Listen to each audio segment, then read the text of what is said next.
Okay, so this section is 2.3-2.4, and it deals with linear equations. We are definitely going to need our calculators for this one, so make sure you have it near you. Here, it says use algebra to find the point at which this line intersects this line. So in order to do that, I'm going to start by setting these two lines equal to each other, because that will tell me the x value for which they intersect.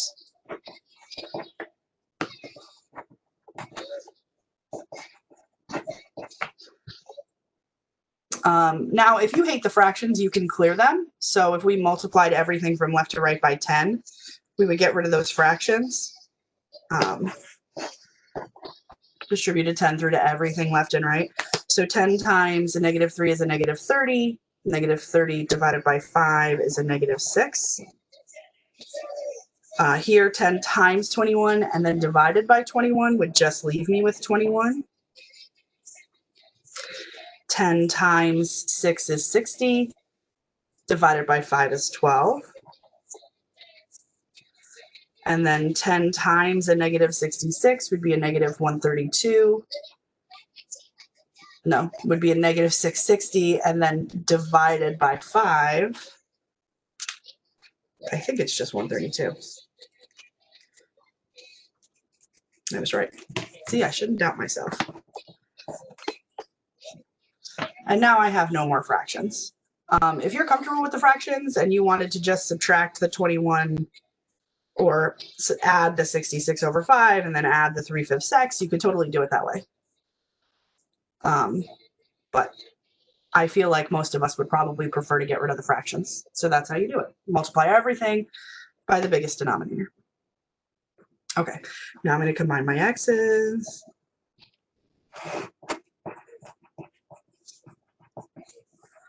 Then get this 132 away.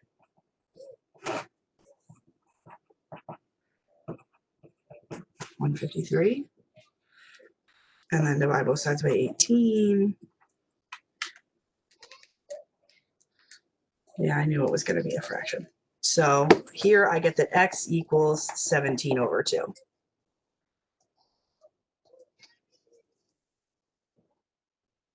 Now, once I have the x, in order to get the y, I just plug it in.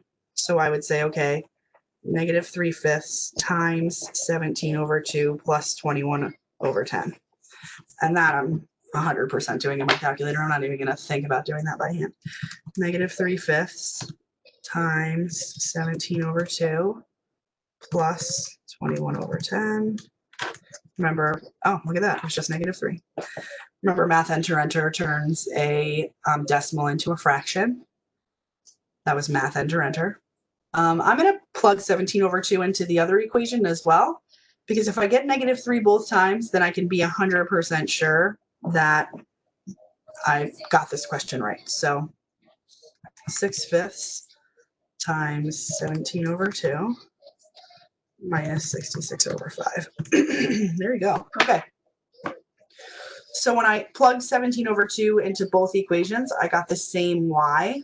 So that means the point where these two lines intersect is 17 over 2, comma, -3.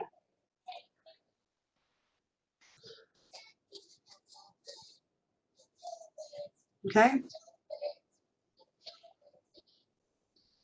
All right. So the next one shows median home values in Indiana and Minnesota. Assuming that the house values are changing linearly, which house values are increasing at a higher rate? So anytime you see something about a rate or a rate of change, you're always looking at the slope. So let's find the slope of these two. Now, I'm going to say that 1950 was my initial year. We'll call it year 0. And so then 2000 would be 50 years later. So then for Indiana, my 2 points are 0, 377, 0, 0. Why did I write 10? I didn't. That was my parenthesis. And then 50, 9, 4, 3, 0, 0. And for Minnesota, excuse me, I thought it was Montana. I don't know why. My 2 points are 0, 47,300, and 50, 122, 400. Now listen, I'm looking at this and I'm seeing how much more this grew over the same period of time. And my guess before I even do this is that the answer here is going to be Minnesota, because this went up by about 60,000 and this went up by about 80,000 over the course of the same 50 years. So the rate of change here is probably going to be higher, but let's check it. So then this would be 94,300 minus 37,700 over 50 minus 0. So 94,300 minus 37,700. That was, and then divided by 50 means that my rate of change for Indiana was $1,132 per year. Okay. Now let's find the rate of change for Minnesota. So this one would be 112,400 minus 47300 over 50 minus 0.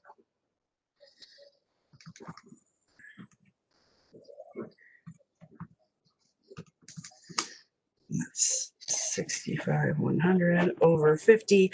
And again, see how I went up by more over the same 50 years.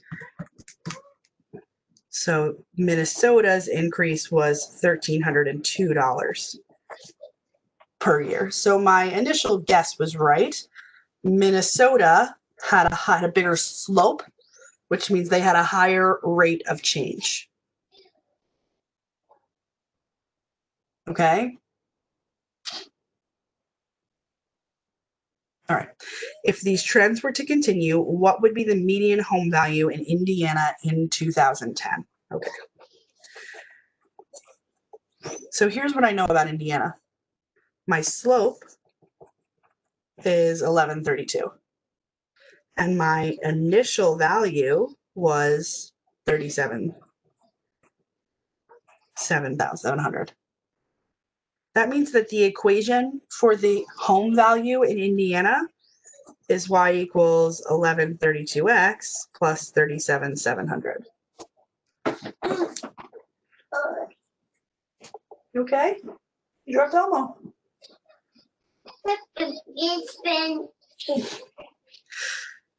So then I want to know, if I started in 1950, how many years passed to get to 2010? So that was 60 years.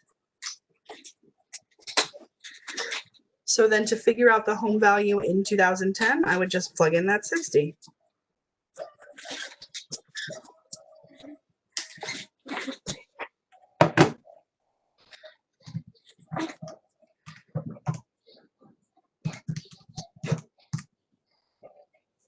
So then in 2010, the home values would be 105,620.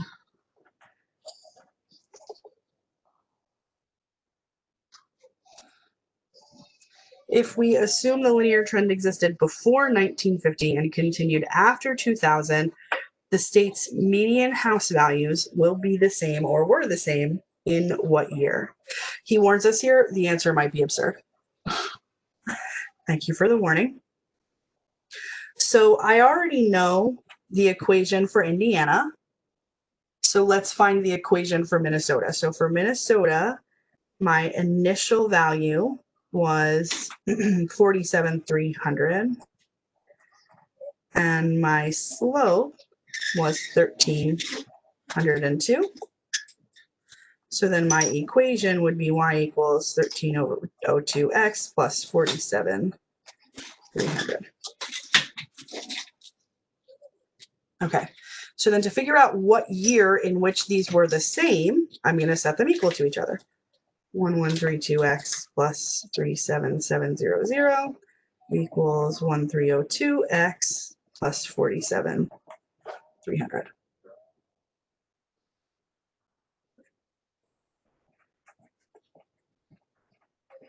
Subtract that 1132x.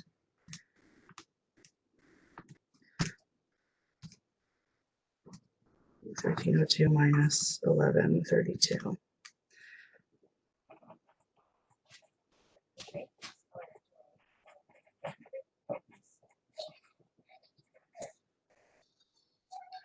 Subtract the 47,300.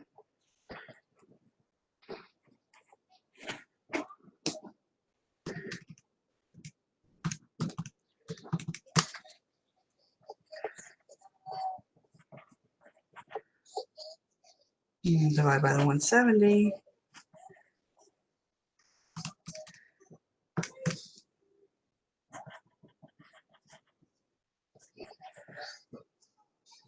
Okay, so negative 56.47. Now, again, that is relative to the fact that the year 1950 is my initial year. So if I did 1950 minus 56.47, that would tell me the year.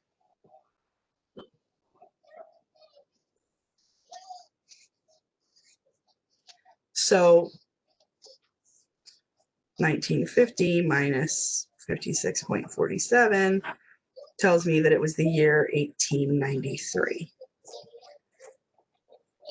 It was like 1893.53, but that means that it was in like June of 1893. So I know that your instinct might be want to be to round this up, but you were still within the year 1893. I hope that makes sense. Okay, let's take a look at the next one. The phone company Ringular has a monthly cellular plan where customers pay a monthly fee and then a certain amount of month per minute. If a customer uses 170 minutes, the monthly cost will be, let's say 101. Yeah. So 170 minutes was a cost of 101. If the customer uses 850 minutes, the cost will be 373. 2 points. So if they want me to write a linear equation, we start by finding the slope.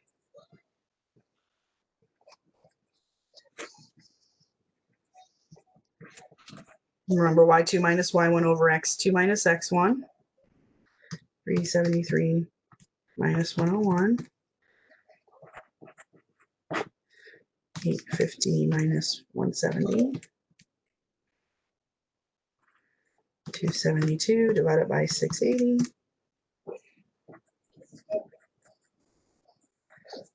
So I know that that is 40 cents per minute. That's what that slope tells me. 40 cents per minute. Now, once I have that 40 cents per minute, I need to figure out what the initial value is. So I have to figure out how much do they charge if you use 0 minutes.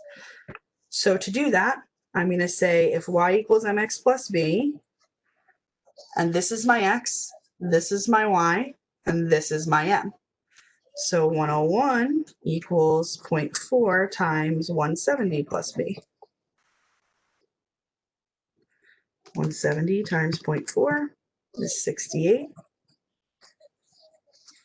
So that means that in the month where they used 170 minutes, 68 of those dollars were their per minute charge. Subtract the 68. So what this tells me then is that if you use 0 minutes just to have access to your cell phone plan, they're going to charge you $33.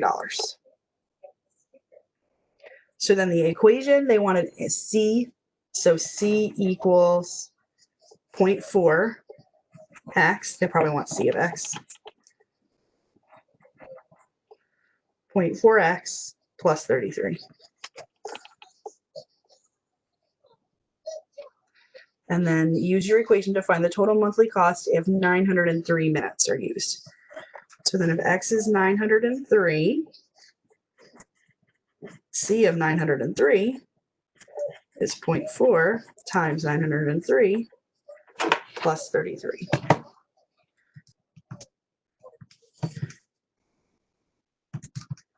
Oh, I did -4. That wouldn't have been the right answer.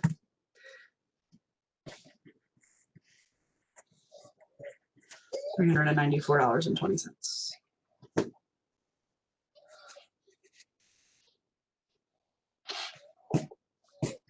Okay. More linear equations. I'm going to try to read this one. You decide to begin selling bottles of water at the local Star Wars convention. Your cost for each bottle of water is $1.31, plus you have to pay a fixed weekly fee of $110. So your cost is $1. I can't tell if that's 31 or 81. 31. So then I can figure out my costs. It is $1. I don't need the dollar sign. It is $1.31 per bottle plus my fixed fee. That's always what a linear equation is. It's your rate plus your initial value. 110. Your plan is to sell each bottle of water for $3. So that's your cost. Your revenue function then would be $3 per bottle. Okay, so here's your cost, here's your revenue. How many bottles of water do you have to sell in order to make a profit? Okay, so just like before, I want to know, when will these two be equal?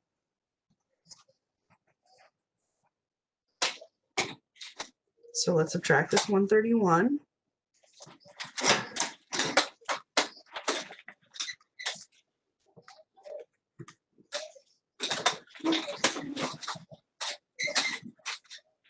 And then divide by the 169. Oh, I don't know what I was doing with my decimal there.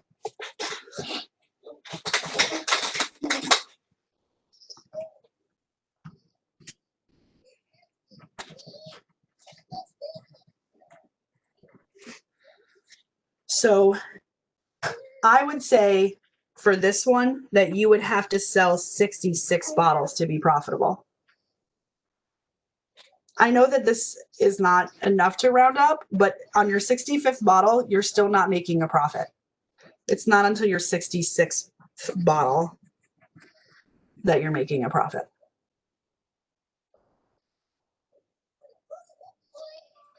Okay.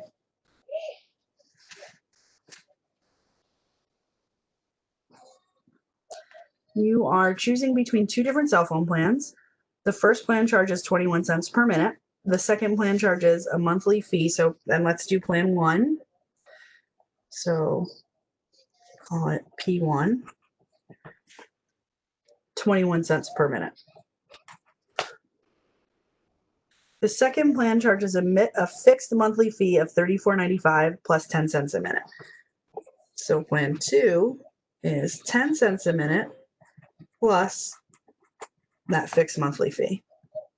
How many minutes would you have to use in order for the second plan to be profitable? Okay, so just like before, let's set these equal to each other.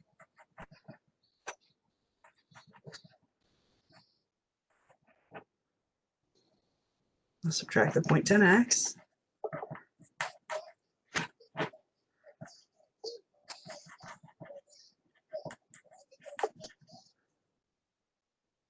Divide by 0.11.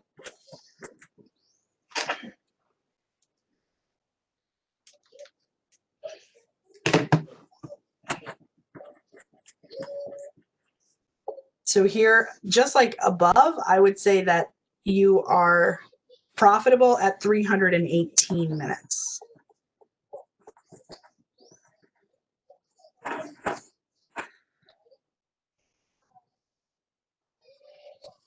Okay.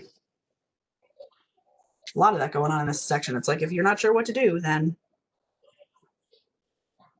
set them equal to each other. Okay. So I'm going to make the calculator do this for me. All right.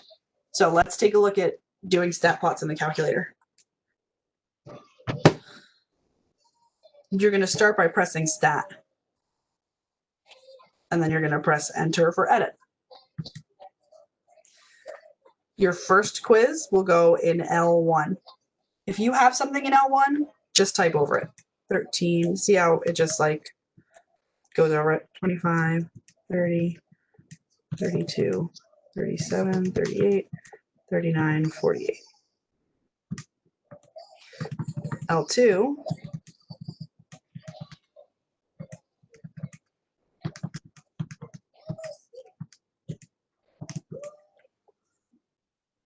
okay, so in the calculator, you're going to go to y equals. You see how above y equals it says stat plot? So press second and then y equals to get to stat plot. And we want to press enter to turn on plot 1. We want it as dots. Everything else that's in here is good. Okay? And then press graph. Now, your dots are all, oh, you know what? I still have an equation in y equals. Whoops. Press y equals. I got to clear this. Notice now that in y equals, my plot's on. That's what I wanted. That's what I just did. I turned on my plot. Now, this is in the first quadrant. So what I'm going to do is I'm going to change my window so that it matches this. So here, my x min is 0. Actually, maybe it's technically -5. And then my x max is 50. And my x scale was 5. See how they put a dash at every 5? My y min was -5. My y max was 50. And my y scale was also 5. There are my dots. So, I mean, I don't know that you needed the calculator for the dots, but it'll make your life way easier when you're trying to find the line of best fit. 30, 25, 32, 32. No, baby. No, baby.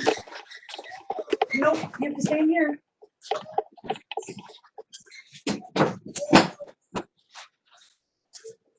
Sorry, she tried to escape. 37, 32, 38, 37. You're gonna be fine. I know that you don't want to hear it, but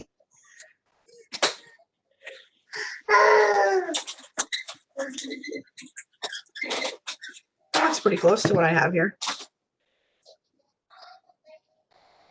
All right. Now the calculator will do the line of best fit for you. If you do stat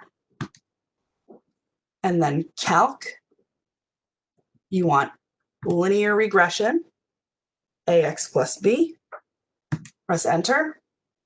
X was L1, Y was L2. Don't worry about the other stuff. And then press enter. So my equation is y equals 0.009, 1.009x plus, or minus, I should say, 3.8. Well, let's do 4. 7, 9, 5, 6. So then now if I go into y equals and I put this in y1,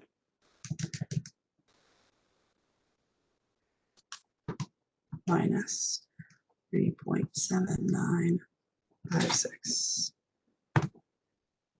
See how it puts the line of best fit in for me?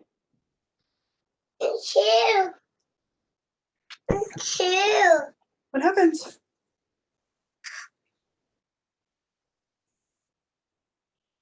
You want to watch something else? Mm-hmm. How about Little Baby Bum? Mm-hmm. Okay, here you go. Okay. Say thank you. Thank you. You're welcome. All right. So then I'm just going to sketch this as close as I can.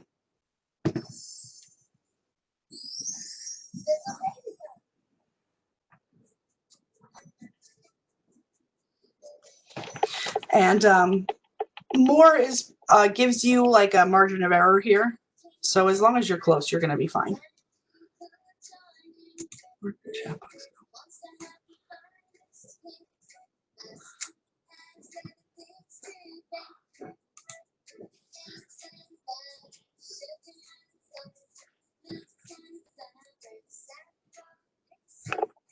Okay. So I want to just, if you have your calculator in front of you, I want to do something with you real quick. So press second and then mode to quit. And then see down here where it says catalog. So press second and then 0 to get to catalog. Scroll down. You're looking for diagnostics on. If you've never done this before, you need to turn on your diagnostics.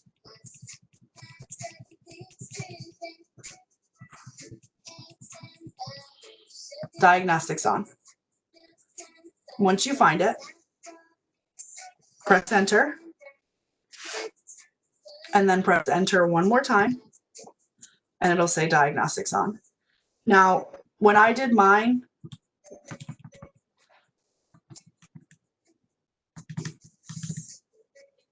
see how I have these R values? If your diagnostics are not on, if you have diagnostics off, you won't see those R values. Okay? So that's why we turn diagnostics on. Now, what are those R values? Those R values are a correlation coefficient. They tell me how strongly related the data is. So R is always going to be between -1 and +1. And the closer that it is to those extremes, the better the between your data. So if you have an R value really close to 1, like this, that means there is a very strong positive relationship. It means as X goes up, Y goes up. And that's a really strong trend. If you have an R value really close to -1, then that means you have a very strong negative trend. It means that as X goes down, Y goes down, and like that the dots are all really close to the line like this. If your R value is closer to 0, then that means that your dots are going to be more spread out. It means that the two things that you're comparing are not really closely related. Okay? So if I'm looking at this and I'm trying to match correlation coefficients, well, I can see that this one is positive and this one is positive and this one is negative for sure. And you see how this one, there's definitely an upward trend. So I'm going to pick B for this one because a positive 0.82 means that the dots are going up and that they're all like pretty close to a line of best fit, which would be in the middle of the dots.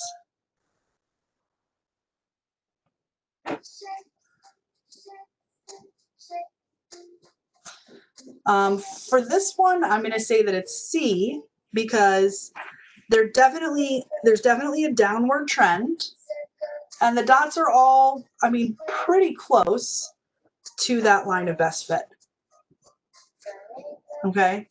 Now, honestly, for these two, I don't know. For this one, I would probably say A and then C because these dots look like a little bit closer together than these do. These look a little bit more spread out. So I would say that this would be my 0.04 because they're more spread out than these are. But honestly, between those two, I don't know.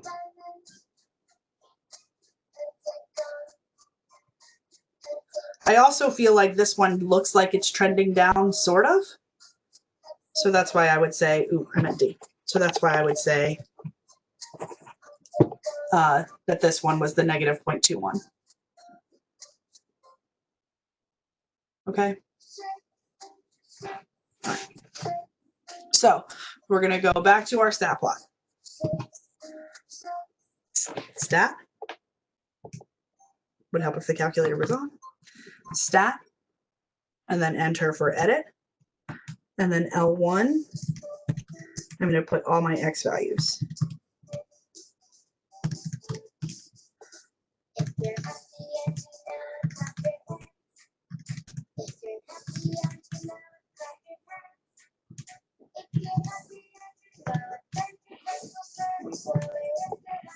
Okay. L2, I'm going to put all my y values, or T and M, I guess.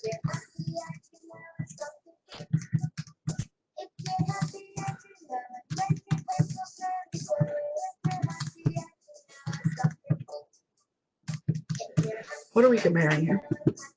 Number of registered automatic weapons and murders. Interesting. Okay. So we want to find a linear regression.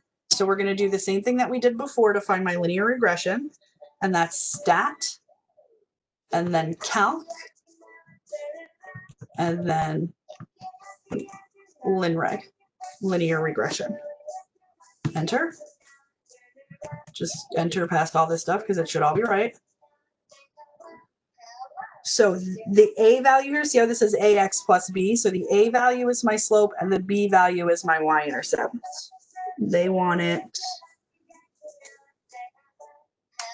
You know what? You know what would have been really helpful? How many decimal points do you want this to? So I'm going to do 4. 0.08452x plus 4.039. What?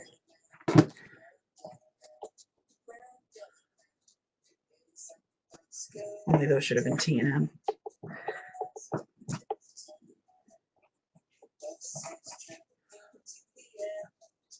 Okay, and then my R squared and my R, I'm just going to copy down from this table. So R is 0.997. They want 3 decimal places. Duh, it says it right there.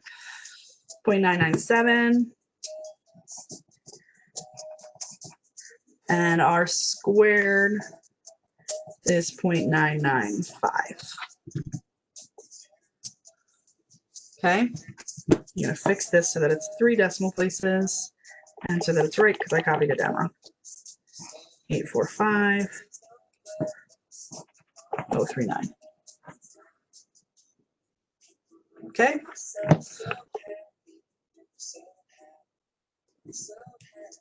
All right. So then if this is my equation, using your linear regression, how many murders per 100,000 residents can be expected in a state with 6,200 automatic weapons? This is thousands of state registered automatic weapons. So 6,200 would be 6.2 thousand. And then I'm going to plug that in. So M equals 0.845 times 6.2 plus 4.039.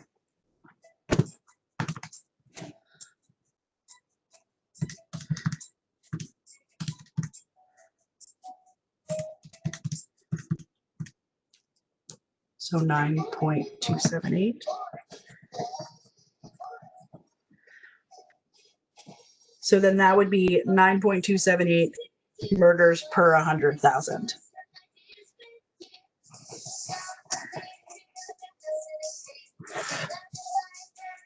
Using your linear regression, how many automatic weapons can be expected in a city with 6 murders per 100,000? So this time they told me that M is 6. So I would say that 6 equals 0.845x plus 4.039. Let's subtract the 4.039.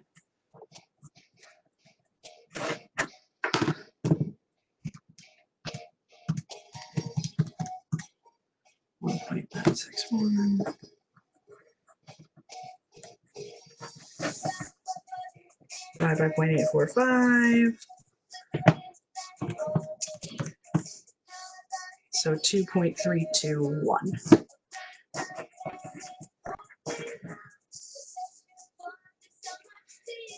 Now it just says how many, and then it says to the whole weapon.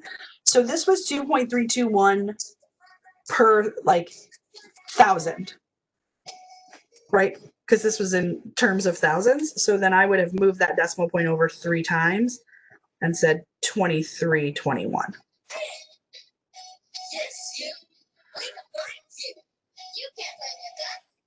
Okay.